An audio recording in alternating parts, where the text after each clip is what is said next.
Morning, everybody. This is James from All Hail Internal Combustion. What we're going to be doing today is setting up a manual choke on my 1982 Ford F-150. As you can see, I've already got the choke cable in and the bracket is set up underneath of my dashboard. What we're going to do is we're going to go jump underneath of the hood, and I'll show you how to set this up on a Edelbrock style carburetor.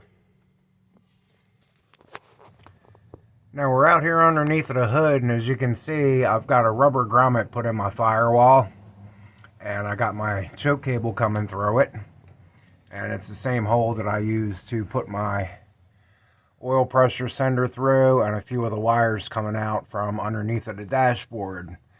With these choke cable setups, you want to try and make long, swoopy bends in it. You don't want any sharp kinks, because that's going to bind your cable up and cause you all kinds of problems.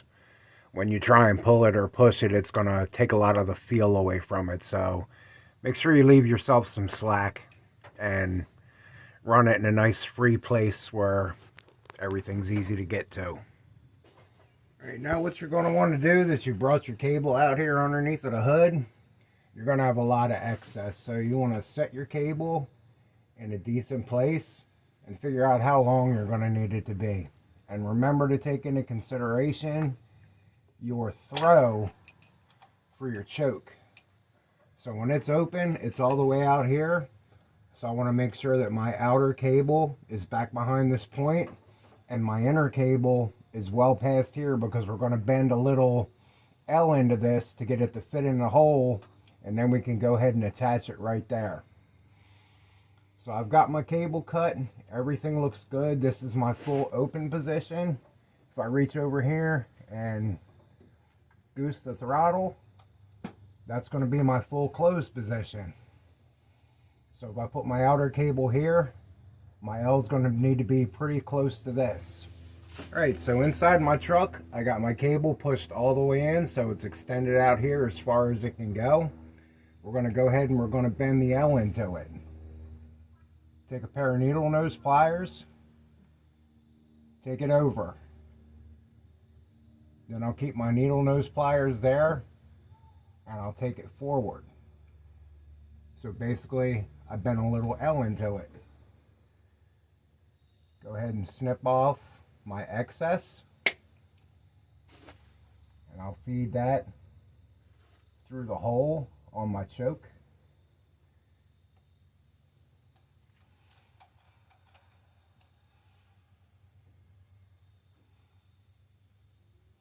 And as you can see, that all lines up really good. This is the full open position, which would be in on the knob on the inside of my truck.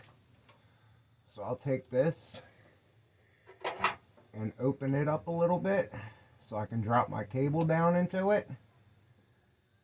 I'll go ahead and tighten this up. There we go, it's nice and tight. And I will go around and get inside the truck. And when you use these manual chokes, you step down on your accelerator pedal, and that takes the pressure off of your fast idle cam. You pull your choke lever out, and that'll close your choke off, set it to fast idle, and that's what lets the truck start in the morning when it's a little bit cold outside. So I'm going to go ahead inside the truck, and I'll pull on that cable, step on the gas, and show you how it works.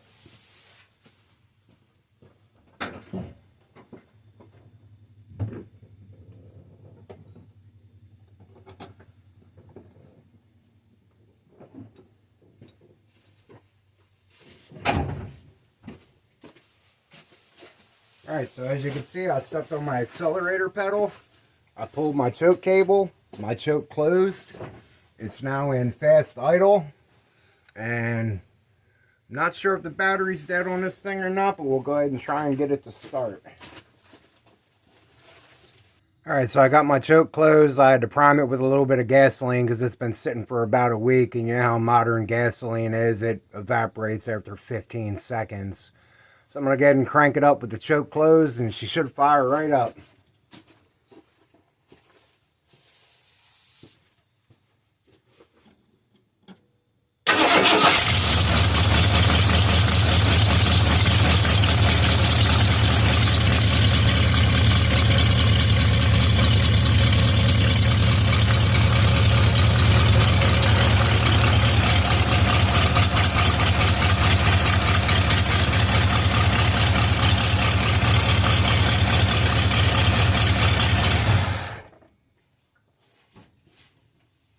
Alright, with a manual choke setup, all you have to do is after you get the engine started and get it warmed up a little bit, you slowly start to put your choke in so it opens it back up here at the carburetor.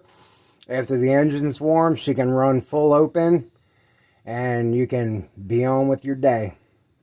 Alright, thanks for watching. All hail internal combustion. See you next time.